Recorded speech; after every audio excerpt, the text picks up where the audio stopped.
This episode of Distraction is sponsored by Landmark College, offering comprehensive support for students with ADHD and other learning differences. Learn more at lcdistraction.org. Landmark College, the college of choice for students who learn differently.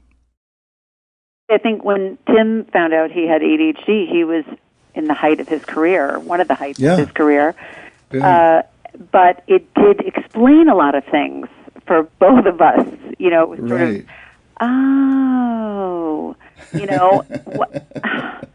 it's It just being able to sound like that. Didn't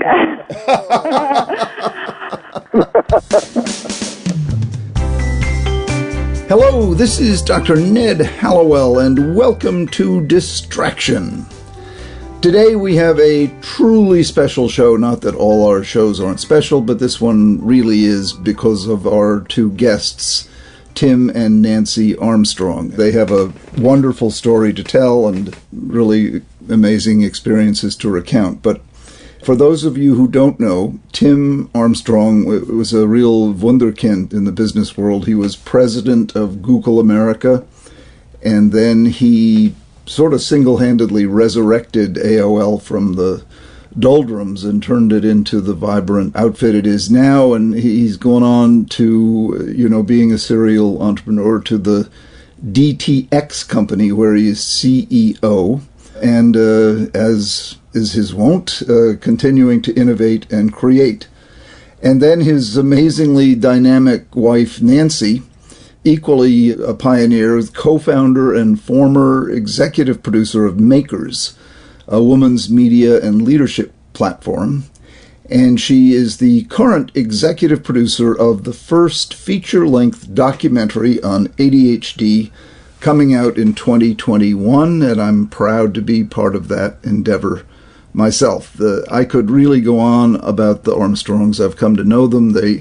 They are the kind of famous people who make famous people wonderful because they're not impressed with themselves. They have a great sense of humor. They're down to earth as well as celestial. And you'll hear as that comes across. So let me just begin by asking Nancy to tell me the story of how you got into this world of ADHD. How did it happen?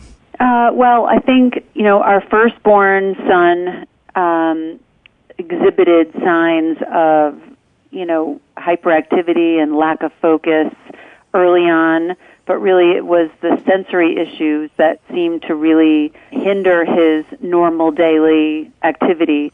So that was kind of the first thing he was diagnosed with. And then later on, several years later, he was diagnosed with ADHD, and we came to understand that the sensory integration issues were really just part of the ADHD.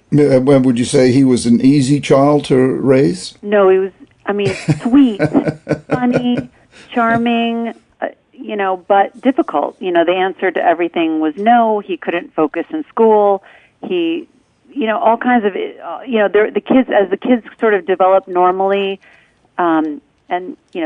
they had normal social development. His social development lagged behind. His speech lagged behind a little more than other kids. When they're in a preschool setting, you sort of get to compare them all side by side, and Jack was definitely much more hyperactive, couldn't focus, missed a lot of social cues, which was definitely detrimental to him forming relationships, which are so essential, at those early ages.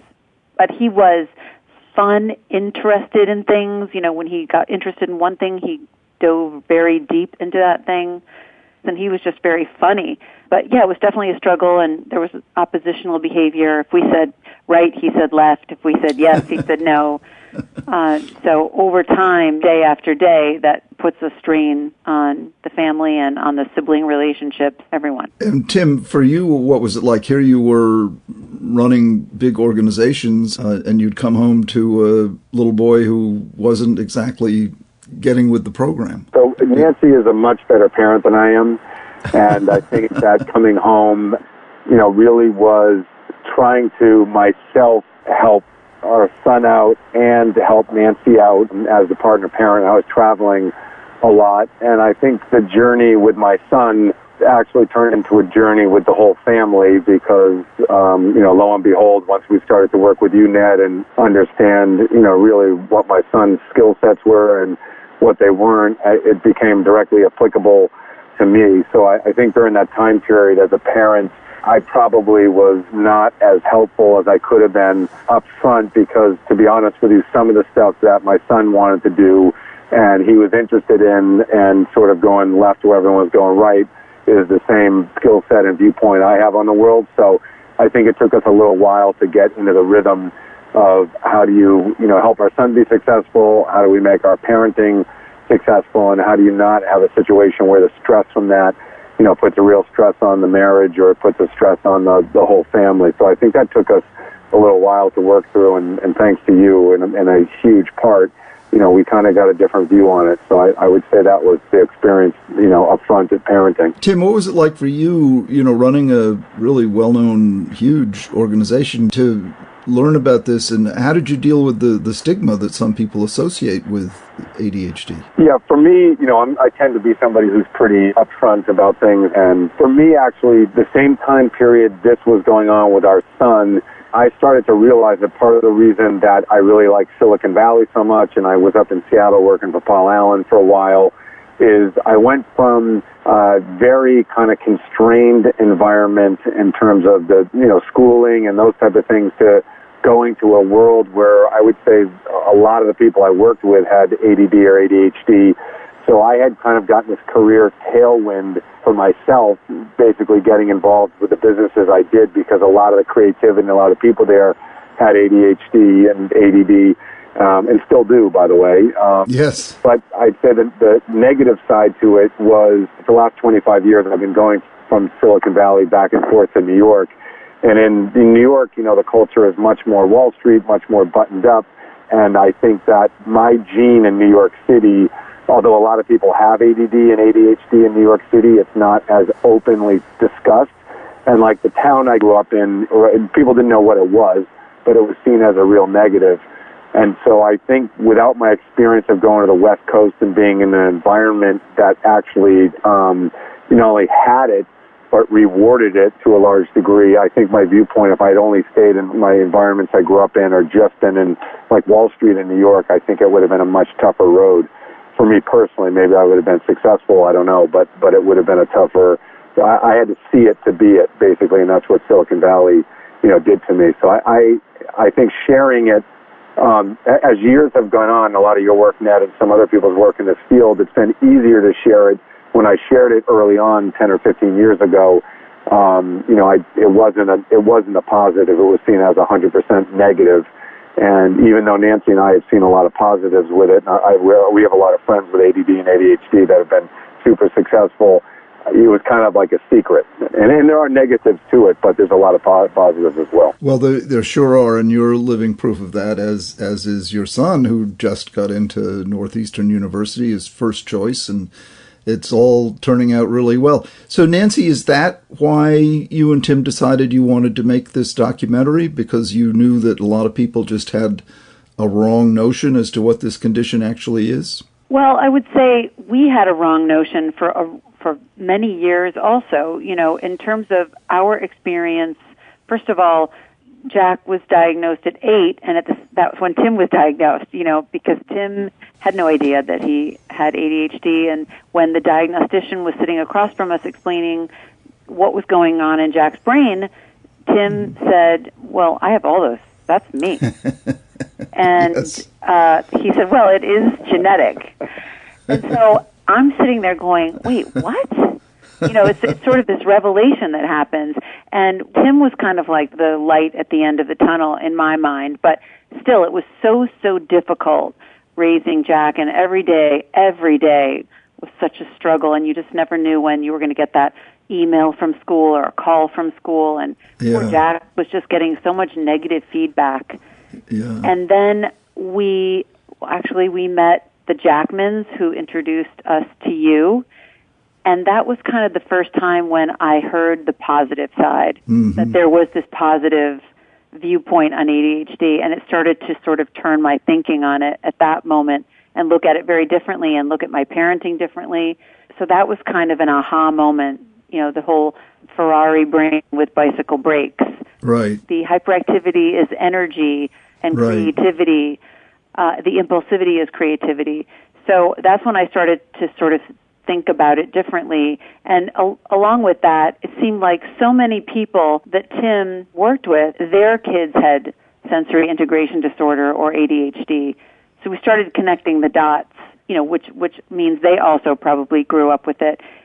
And because of Tim's world, you sort of get this viewpoint of all of these people who are so successful, so creative, take these risks, are very entrepreneurial, and you think, no one knows this. Yes. No one knows that this is the other side of the coin. While there is this tremendous struggle with growing up an undeveloped brain with ADHD, that as you come to full maturation and as you learn what your skills are, the older you get, and learn to hone those skills, you have a real potential to fly higher in some ways than other people because you have this extra added skill set. Yes, a potential superpower. Right, but still, I felt like I had this information on my own. There was still really this pervasive misperception of ADHD as being a disorder and a deficit, and all these families that would constantly call us to talk about it who sounded like they were, in a bunker dealing with it on their own. So I felt like there really wasn't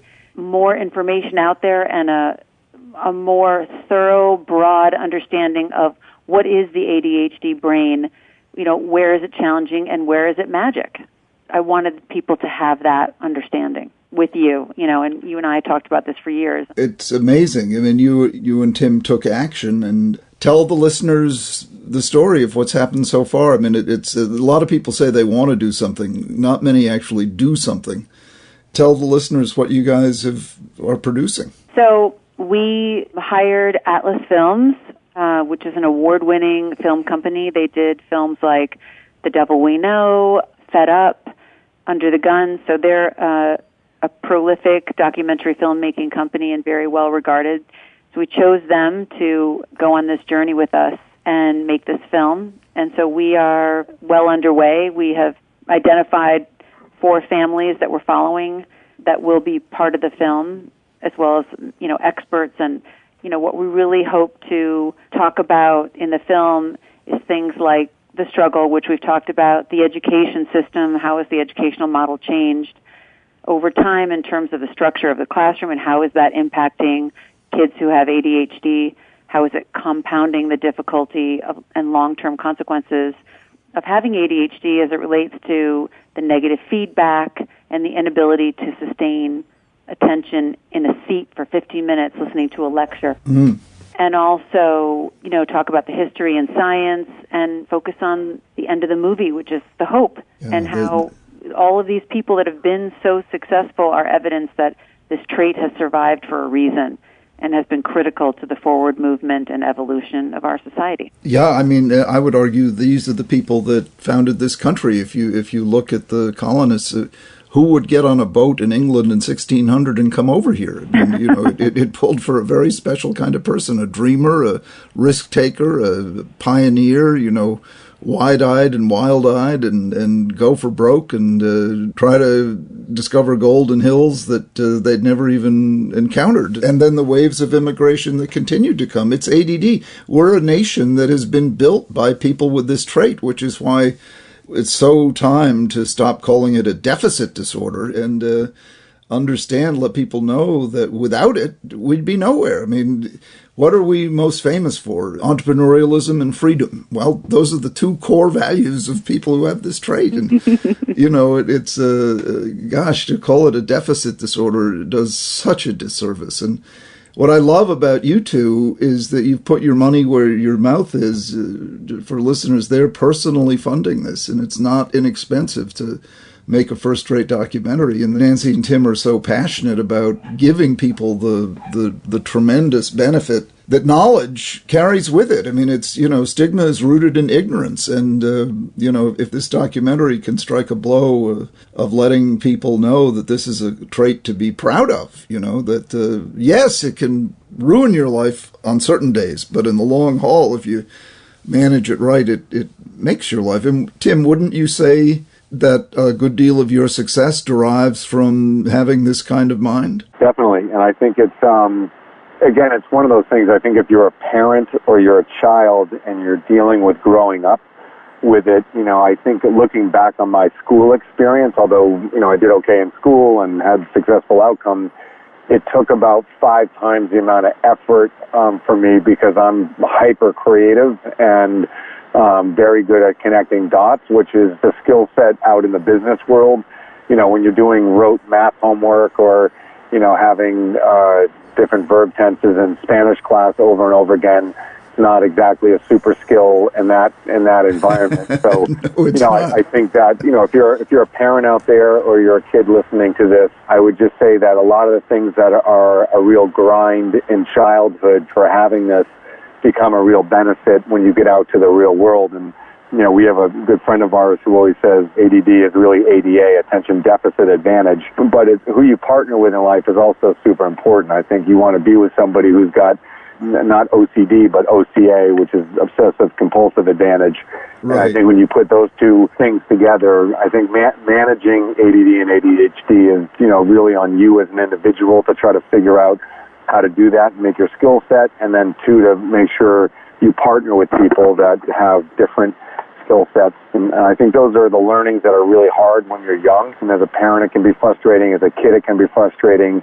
But once you get unleashed in the real world, you start to see that some of those skill sets actually are very unique and very powerful. But they have to be managed also. I think that's another lifelong piece of this, is it takes management to make sure it's a positive. Exactly.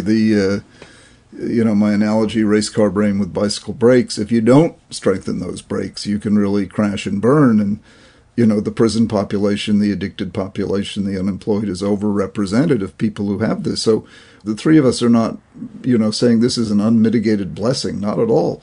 But if you do learn how to manage it, as Tim says, then yes, indeed, you can turn it into a superpower. Because what we've got going for us, you can't buy and you can't teach. You can't teach creativity and curiosity. And we also tend to be unbelievably strong-willed to the point of being stubborn. We just don't give up. So, if you channel that, then you get a Tim Armstrong or a David Neeleman who founded JetBlue Airlines, or any number of other, top-of-the-line people who've benefited mankind and in so many ways and really built this country.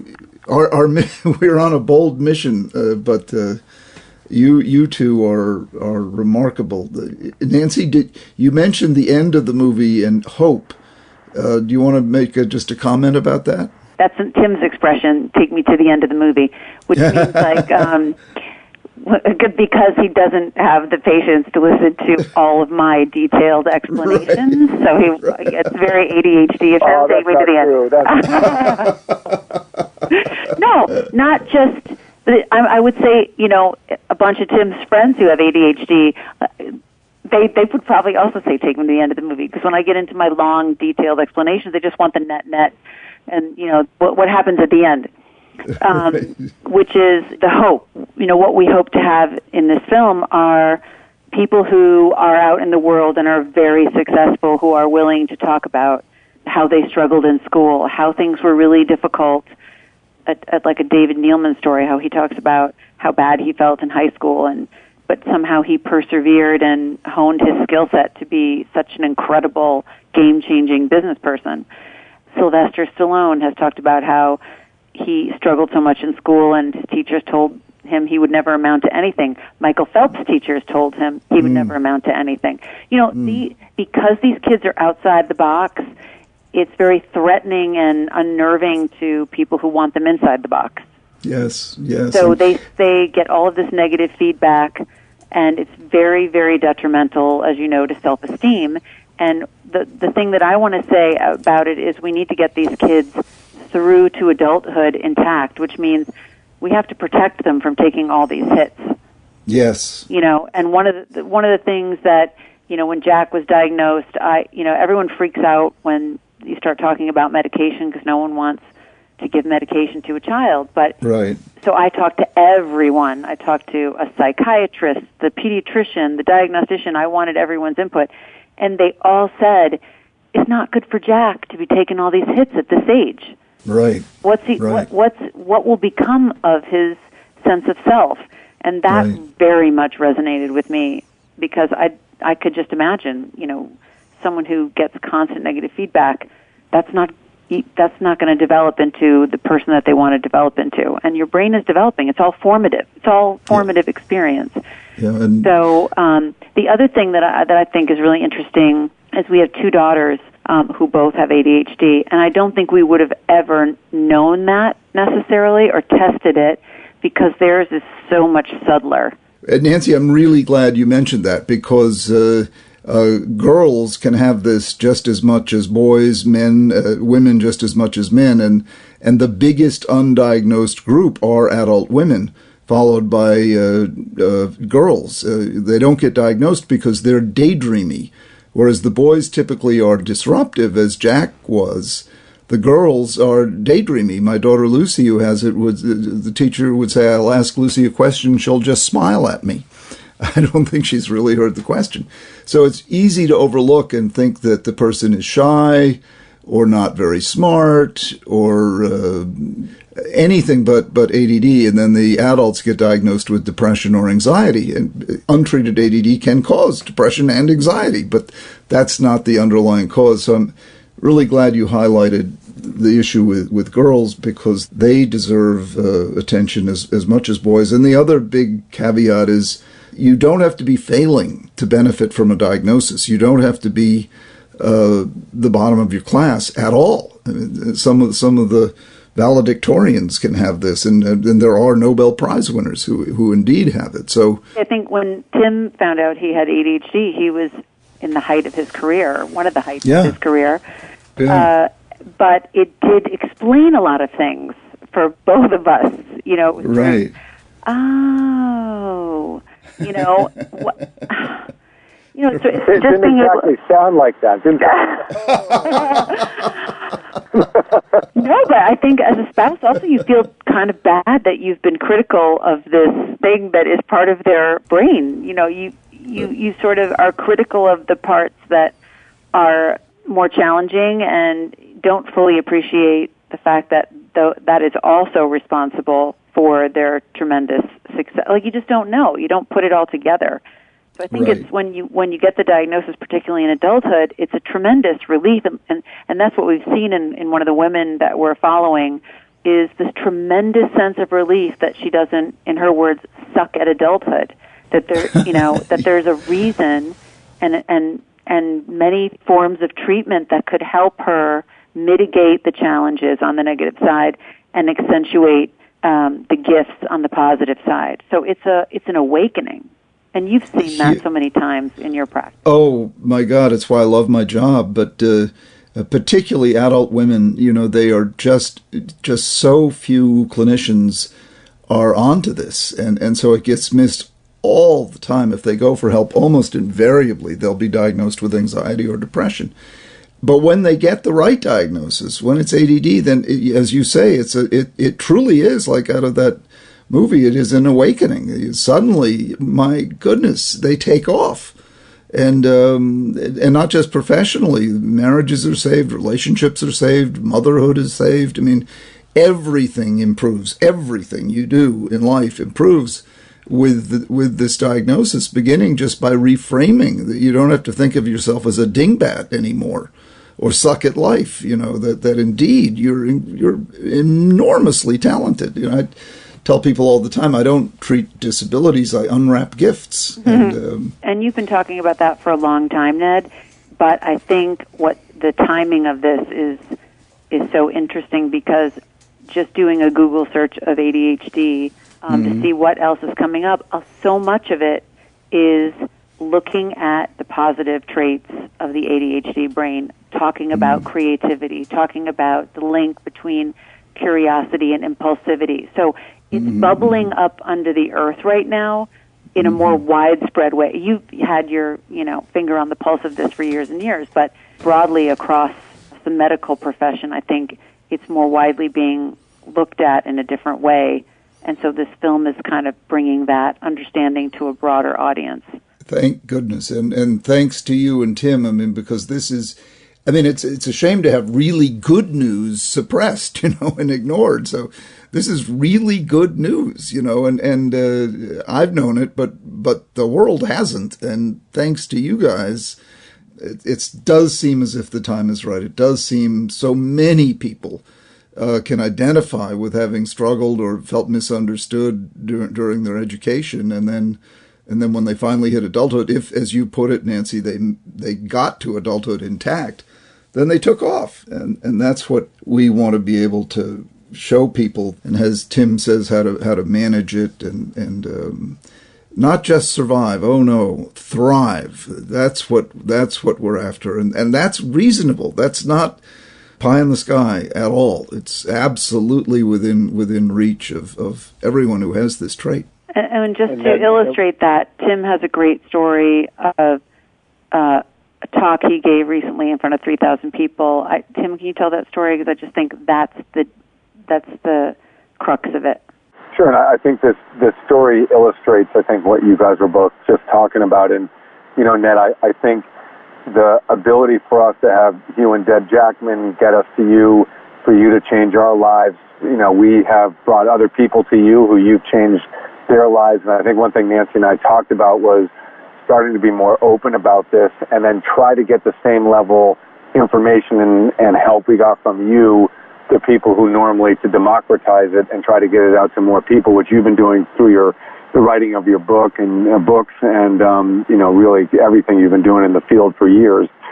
And recently, with the situation Nancy was talking about was, I was doing a Q&A in front of a large industry group, and the person who was interviewing me asked me at the interview, is there anything else we should know about you? And I decided just to bring this topic up because I just want to talk to as many people as possible who are parents. So I mentioned that, I grew up with ADD and ADHD and, really didn't understand it super well. And, between my wife and my kids, have really become more educated on it and understand the benefits and also the management, side of it. But I think it's a superpower. And, if you're in the audience and you have, kids or you're an adult with it, this is something that you need to manage, but you need to think about it in a different prism, than you normally do. And when I got off stage, I literally had probably 5 or 6 parents follow me all the way out, one person in tears, and then one person followed up with us with an incredible letter about the experience of their child, and basically the fact that I publicly said it on stage, my experience, basically gave this parent the ability to kind of open up about it and really talk through and really send an amazing letter just about how tough the experience her child has been having with it, and this gave her a ray of hope. So I think the work that Nancy's doing it's really not, I'm not doing the film. Nancy is the one driving the film, and she's really been the driver of the education on this in our household and really with the outside partners. I think that just that little ray of hope from the 5 or 6 people who stopped me, who were, literally either in tears or about to go into tears, talking about their own situation or their families, that's just one room in one city at one time, and those are only the 5 people who felt like publicly coming up. Right. I can imagine that there's millions of people across the world, if not tens of millions, who probably have a relative or have it themselves, that the film can really just give them the same roadmap when we sat down with you, Ned. If the film can help unlock that roadmap for them, I think it'll change. I wish somebody when I was 10 years old had shown me a film about this. I don't know if my life would be different, but I probably would have thought about it differently for a long time. And I think that's the biggest benefit for kids, is they'll get more self-appreciation and have more self-confidence that other people have walked their path and their journey and been successful. And I think that's when you're feeling not successful and you're 10 years old, I think that'll be a great gift that the film will give people. And really your work is what spurred it on. So Nancy and I are always talking about you and super appreciative of what you did for our family, and hopefully we can help with you do that for a lot of other families. Well, you're kind to say that, but my goodness, what you both are doing for the world, I mean, those 5 or 6 people will be 5 or 6 million, 50 or 60 million. The reach will be incredible, and someone as successful and influential as both of you to lead the way is I happen to believe in God, and I really think God has decided, okay, enough of this unnecessary suffering. Let's give these people the knowledge that we have, and just frame it in such a way that they can access it and use it. And thanks to you two, we'll have this documentary ready. Early 2021, Nancy? Yep, that's when it'll be ready to go. Probably released into theaters more toward the middle of that year or the early middle of that year. Well, gosh, I just can't thank you enough for your openness and hard work. Gosh, so much just for you listening. These two people are the hardest working people you'll ever meet, and they're modest as well. I can't tell you how much I admire you and thank you, and thank you for doing Distraction with us today. Right back at you, Ned. Thanks, Ned. Thanks a million, guys.